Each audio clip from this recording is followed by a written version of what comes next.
ओम गुरुवे नमः। ओम गुरुत्तमाय नमः। वंदे कृष्णं जगद्गुरु। सद्गुरुदेव भगवान एवं श्री कृष्ण भगवान के चरणों के कृपा प्रसाद से प्रेरित वाणी जो इस शरीर के माध्यम से, वाणी के माध्यम से चर्चा की जा रही है।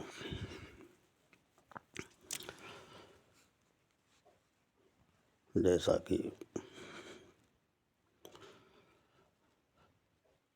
विचारों की भिन्नता की बात चर्चा हम कर रहे थे पिछले वीडियो में, तो विचारों के भिन्नता में इस संसार भवसागर है। इस भवसागर में विचारों की भिन्नता को कैसे समझा जाए।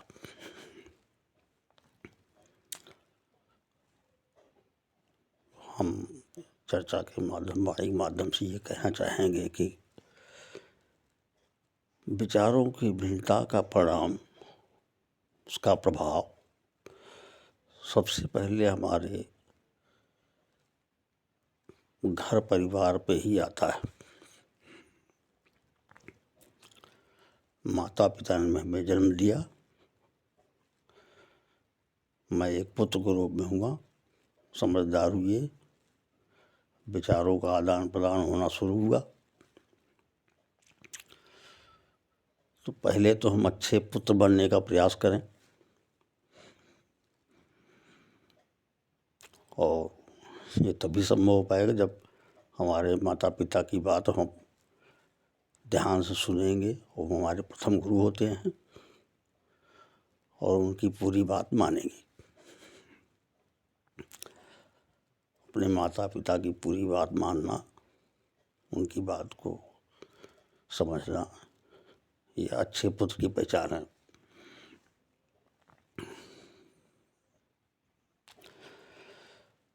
उसके बाद हमें समझदार होने पे, समझदारी आने पे अच्छे भाई भी बनना है, अच्छे बहन बनना है।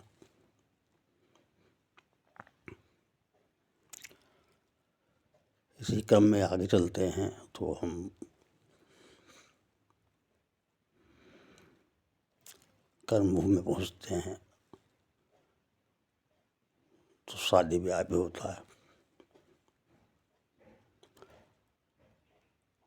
तो अगर कन्या है तो उसे अच्छी पत्नी बनना पड़ेगा। अगर पुत्र के रूप में है तो उसे अच्छा पति बनना पड़ेगा।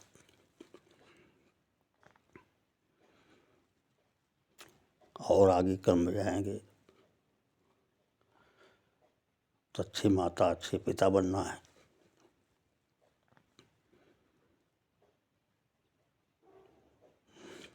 और क्रम में आगे जाएंगे तो अच्छे दादी बाबा बनना है, अच्छे नाने नाना बनना है। तो रिश्तों का क्रम बना है और विचारों का प्रभाव इन रिश्तों पे सबसे अधिक पड़ता है। विचारों के भिन्नता का प्रभाव इन्हीं रिश्तों में ज़्यादा प्रभाव डालता है। ये बाहर की दुनिया में हम रहते हैं तो विचार हमें किसी का अगर प्रभावित कर रहा है तो अच्छा है। अगर नेगेटिव विचार किसी का है तो हम अपने आप को विड्रा करके वहाँ से हट सकते हैं, चले आएंगे, चुपचाप बोलेंगे नहीं वहाँ से। लेकिन ये स्थितियाँ घर में ज़्यादा उत्पन्न होती हैं, विचारों की भिन्नता का टकराव। तो माता पिता तो हमसे श्रेष्ठ होते ही हैं और परिपक्व भी हैं, तो उनकी बात तो मुझे आसानी से मान लेनी चाहिए। हाँ, एक परिस्थिति ऐसी होती है कि उनके विचारों को भी हम न मान के अपना विचार दबाव बनाएंगे अपने विचार से। कब वो स्थिति कब आएगी? समाज में कभी कभी ऐसे माता पिता भी हैं जो संवैधानिक नियमों और सामाजिक नियमों के विरोध करके आपराधिक वृत्ति में आ जाते हैं, उस समय पुत्र और पुत्रियों का ये कर्तव्य बनता है कि वो अपने माता पिता को बार बार दबाव बना के प्रेरित करें कि वो सही और सकारात्मक कार्यों में लगे और आपराधिक वृत्तियों से बचें। उस समय मुझे माता पिता के बात का विरोध कर देना है।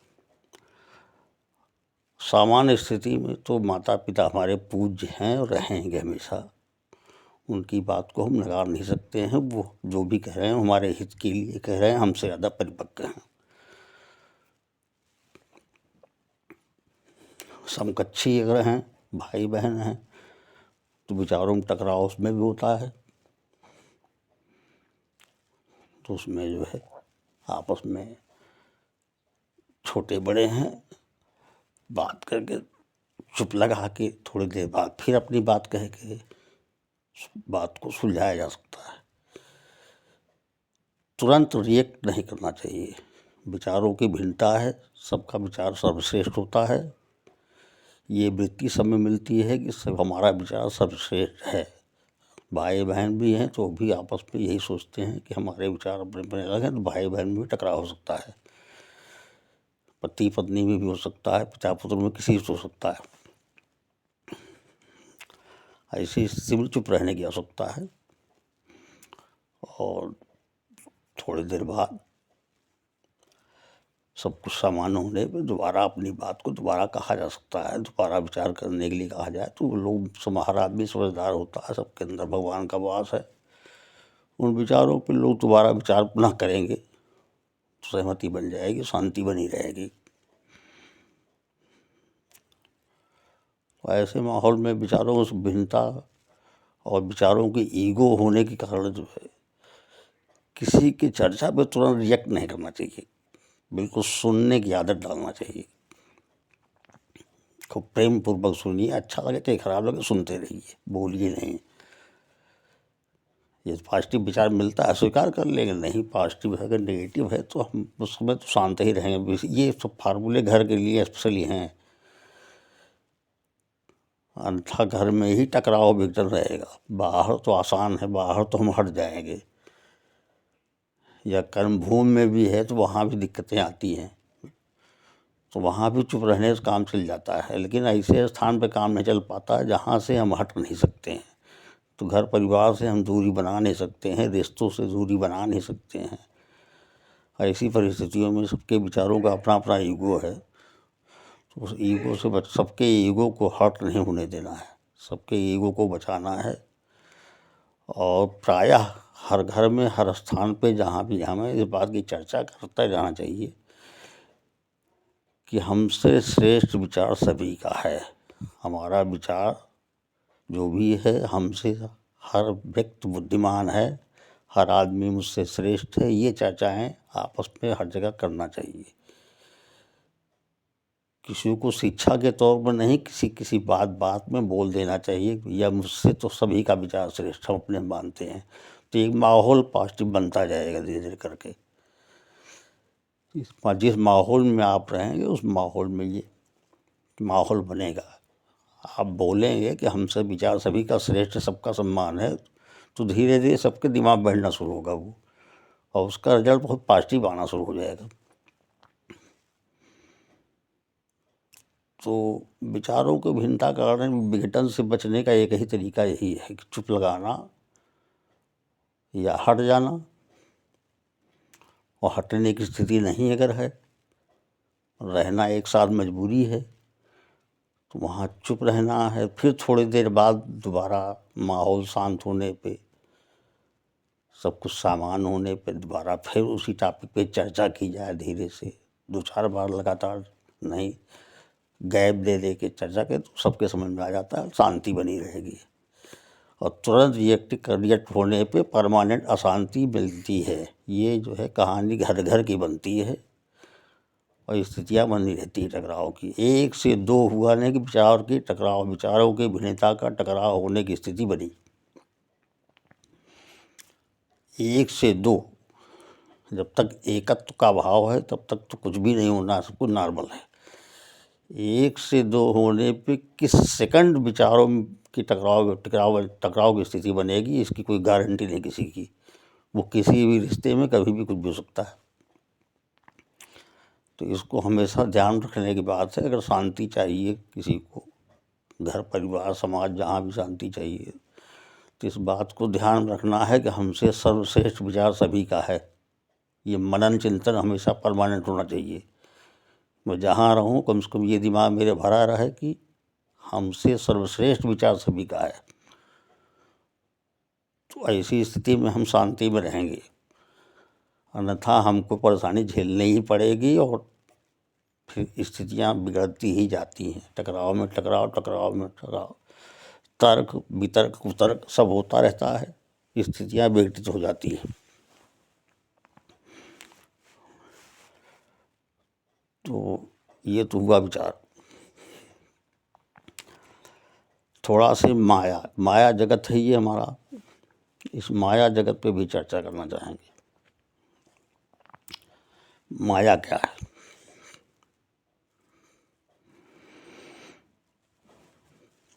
मैं, मेरा, तू और तेरा, यही माया है। मैं कौन हूँ ये तो किसी कुछ पता ही नहीं है। मैं कौन हूँ ये हमें पता नहीं है। हमें क्या पता है कि हमारे माता पिता ने जो मुझे सांसारिक नाम दिया है वही मेरी पहचान, वही आईडी है। उसी को मैं मान लिया है। एक आकृति जो मेरी है, इस शरीर की आकृति एक है, एक पिंड है। उसी पिंड को, उसी आकृति को मैंने मैं मान रखा है। मेरा नाम अमुक है, मैं हूँ। असली मैं कौन है, असली मैं कौन हूँ ये मुझे नहीं पता है। और तू और तेरा, तू कौन है इसकी भी जानकारी नहीं है। उसके भी माता पिता द्वारा जो नकली नाम उसको मिला है उसी को हम तू मान लेते हैं। आकृति उसकी भी एक आकृति है, एक पिंड है, उसको भी हमने तू मान लिया।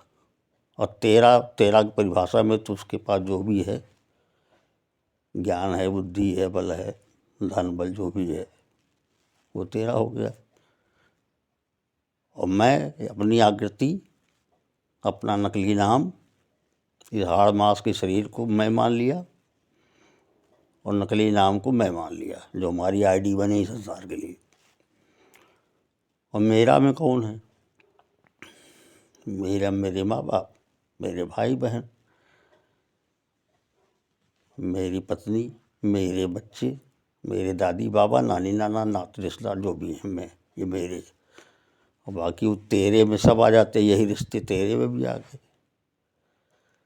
तो सबसे पहले तो यही नहीं पता है कि मैं कौन हूँ और तू कौन है। ये भवसागर का मायाजाल यही है। ये संसार रूपी भवसागर का मायाजाल यही है। एक तो विचारों की भिन्नताओं से दिक्कत, और दूसरा ये मैं और मोर, तोर तय, मैं मेरा, तू और तेरा। इसी में सारी इच्छाएं, अपेक्षाएं, कामनाएं सब कुछ दिक्कत पैदा कर रही हैं।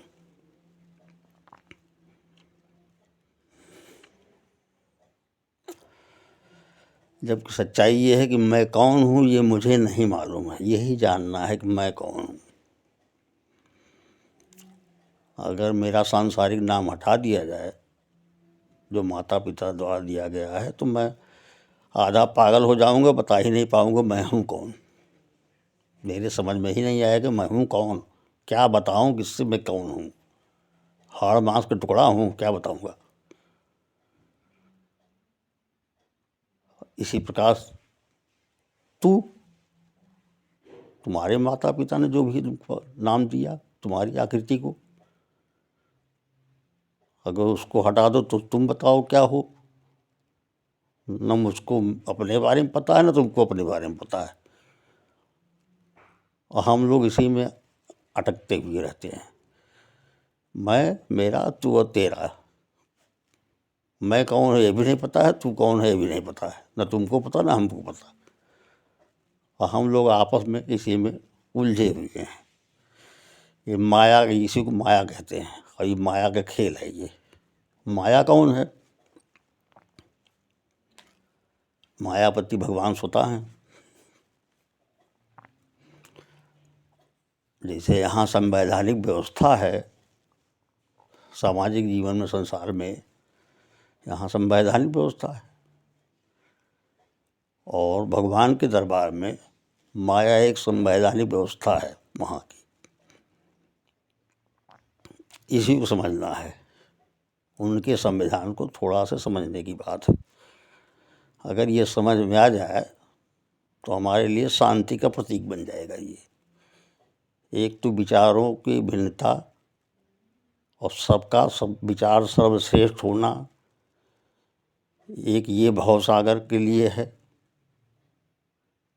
इसमें किसी को था नहीं मिलता है कि हम किस स्तर जा रहे हैं। टकराव का, विघटन का मूल कारण भी बनता है। दूसरा कारण माया बन जाती है, अज्ञान के कारण।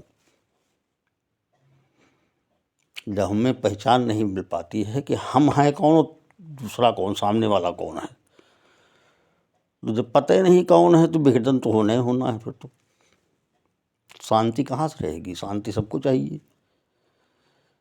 हम लोग शांति ढूंढते हैं आइटमों में शांति ढूंढते हैं कि एक अमुक आइटम मुझको मिल जाए तो मैं खुश हो जाऊंगा।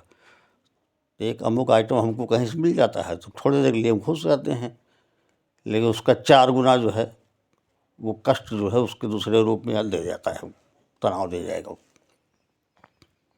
उसकी व्यवस्था के लेके, उससे अच्छा बुरा के लेके जो भी होगा, इससे और अच्छा कोई किसी के पास है तो उसका तनाव हो गया। उसकी पूर्ति के लिए हमने क्या व्यवस्था किया उसके लिए तनाव हो गया। तो यहाँ आइटम वार किसी को सुख मिलता है।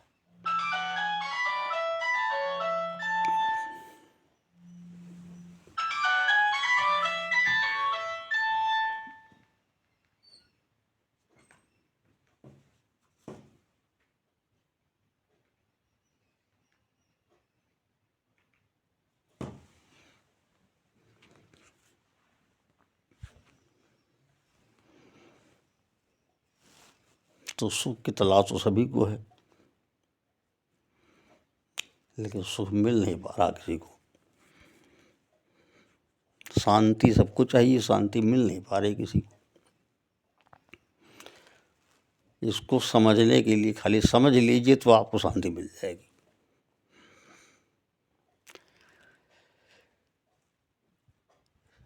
समाज में, संसार में जितनी आकृतियाँ दिखाई पड़ती हैं, सबके भौतिक नाम जो भी मिले हैं जहाँ से, इन नामों को हटा दिया जाए तो किसी को पहचाने नहीं। यहाँ सबकी सत्य ये है कि सबकी एक पहचान है कि एक परम सत्ता हमारी है, एक अव्यक्त अदृश्य परमात्मा जो अनिर्वचनीय है, जिसको कोई नहीं जानता है, सभी नमन करते हैं।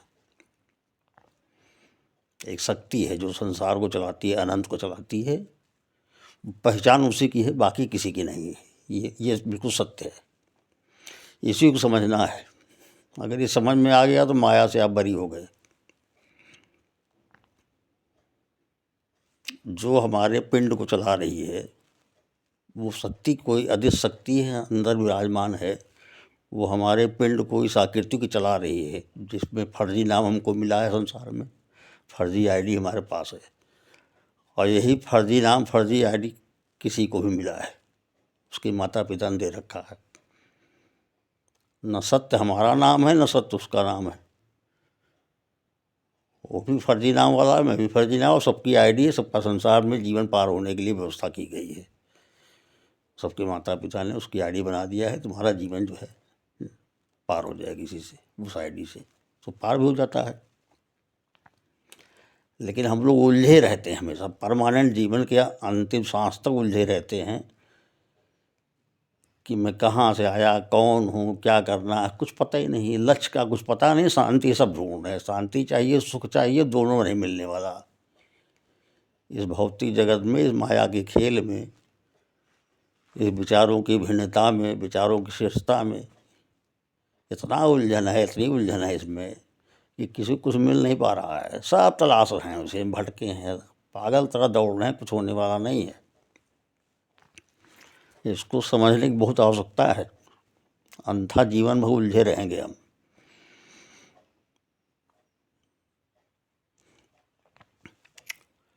तो चर्चा हम ये करना चाहते हैं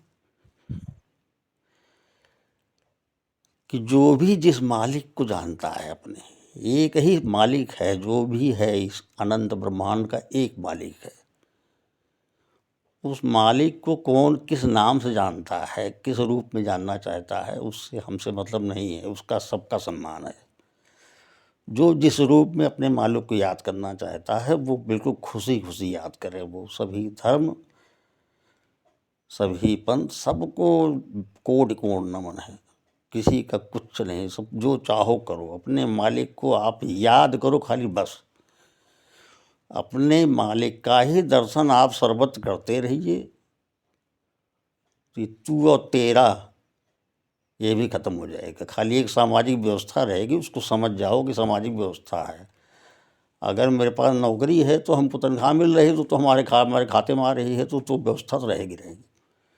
अगर ज़मीन मकान है तो भी हमारे नाम से रजिस्ट्री है तो भी हमारा रहेगा, जिसके नाम है उसका रहेगा। सांसारिक व्यवस्था है, वो तो संवैधानिक नियम है, उस नियमों के तहत तो सबके पास जो भी रहेगा। और जीवन में विकासशील होना चाहिए, सब लोग खूब विकास करें, अच्छा से अच्छा प्रयास करिए, अच्छी से अच्छा शिक्षा योग अर्जित करिए, बेहतर से बेहतर प्रयास करिए, बेहतर से बेहतर आगे बढ़ने के लिए लगे रहिए। सफलता मिलेगी, बिल्कुल मिलेगी, सबको मिलनी चाहिए, मिलती भी है। लेकिन समझ चलिए, माया को समझ लीजिए, और विचारों में भिन्नता है और सबके विचार सर्वश्रेष्ठ हैं। ये दो चीज़ें तो बहुत समझने की बात। अगर समझेंगे आप तो सुख शांति आपके कदमों में चूमेगी। और अगर आप नहीं समझ पा रहे हैं कि विचारों की भिन्नता और विचारों की श्रेष्ठता का ईगो इस सब में भरा हुआ है, और माया में पहचान में एक आकृति फर्जी नाम, हमारा फर्जी नाम सामने वालेगा, और वही उसके पास क्या है भौतिक जगत का, मेरे पास क्या है, इसी में हम परेशान हैं, इसी में होड़ लगी हुई है। जबकि सच्चाई ये है कि एक ही मालिक के सभी अंश हैं यहाँ। तो उस मालिक का दर्शन अगर होना शुरू हो जाए, चिंतन से, खाली कुछ करना नहीं है, किसी को बताना भी नहीं है, कुछ करने का आवश्यकता नहीं है, खाली आपको चिंतन करना है कि एक ही मालिक बैठा हुआ, किसी रूप में मानते हो, जिस रूप में आप मानते हो मानते रहिए, उससे फर्क नहीं पड़ता। खाली मालिक का चिंतन करते रहिए कि हमारा ही एक ही मालिक है, जिसके चरणों की धूल, जिसको चरण धूल चरण रज कहा जाता है, उस रज का मेरा क्या स्तर है, इस शरीर का क्या स्तर है, जो हमारे शरीर जिससे वाणी निकल रही, इस शरीर का क्या स्तर है। मालिक के चरण रज का जो स्तर है, उनके चरण का जो धूल होता है, उससे अरबों अनंत गुना, अरबों अनंत गुना न्यूनतम स्तर पे मेरा अस्तित्व व्यक्तिगत है। ये मेरा मानना है। भगवान के चरणों के धूल का अरबों अनंत गुना न्यूनतम स्तर पे मैं हूँ व्यक्तिगत। उसके बाद सब लोग अपना आकलन कर लीजिए किसका क्या स्तर है। तीसरी जो मेरी स्थिति है इस शरीर की, जिससे बाहर से आवाज़ निकल रही है, जो भगवान के चरणों की कृपा प्रसाद से निकल रही है, मेरा अपना कोई अस्तित्व नहीं है, मैं अस्तित्व विहीन हूँ। मेरे पास न कर्म है, न ज्ञान है, न भक्ति है, न बुद्धि, कुछ भी नहीं है। बोल रहा हूँ सदगुरुदेव भगवान और भगवान कृष्ण के चरणों की कृपा प्रसाद से बोल रहा हूँ। और ये संदेश इसलिए देना चाहता हूँ कि जो हमारी पीढ़ियाँ आ रही हैं, बच्चे आगे निकलेंगे, देश के भविष्य हैं, विश्व के भविष्य बनेंगे। ये किसी का कुछ कल्याण हो जाए तो बहुत अच्छी बात है। हमको न कोई सब्सक्राइब चाहिए, न कोई व्यू चाहिए, न कोई मुझे धन चाहिए, न सम्मान चाहिए, न मेरा कहीं नाम आएगा। और न मेरी कहीं फ़ोटो आएगी, ना कोई मेरा प्रसिद्धि है, कुछ भी नहीं है, वो आने भी नहीं दूंगा। मेरा टारगेट ये है, हमारा लक्ष्य ये है कि ये घोर कलयुग चल रहा है। कलयुग में बहुत विपरीत स्थितियां आ रही हैं, आएंगे और आगे आएंगे भी। तो अंदर से प्रेरणा मिलती है भगवान की कि मेरा संदेश पहुंचाओ कहीं तक। अंतर भाव से निकलता है, भगवान की प्रेरणा से निकल रहा है, उनके चरणों की कृपा प्रसाद से निकल रहा है, वो मैं आप लोगों को पहुंचा रहा हूँ। चिंतन करिए, समझिए, अच्छा लगे तो स्वीकार करिए, नहीं अच्छा लगता है तो आपका विचार सर्वश्रेष्ठ है, हम भी मान लेते हैं। उचित तो मानते, परमानेंट मानते हैं, आज भी मान रहे, हमेशा मानूंगा। शेष आगे। ओम श्री हरि ओम हरये नमः ओम हरिहर नमः।